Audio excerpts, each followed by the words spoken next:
ભાવનગર ચૂંટણી પરિણામ. ભાવનગર બેઠક પર ભાજપના ઉમેદવાર નીમુબેન 2,00,000થી વધુ મતથી જીત તરફ આગળ.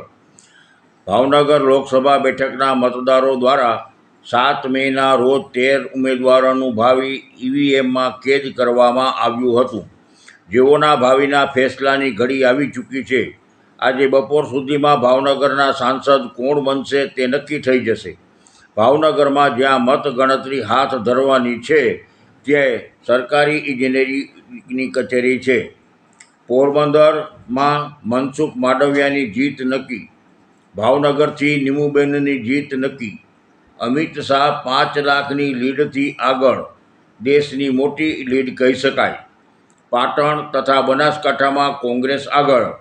અમેઠીમાં ભાજપને મોટો ઝટકો. સ્મૃતિ ઈરાની 54,000 મતે પાછળ.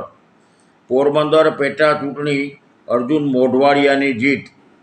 આણંદ બેઠક પર ભાજપની જીત.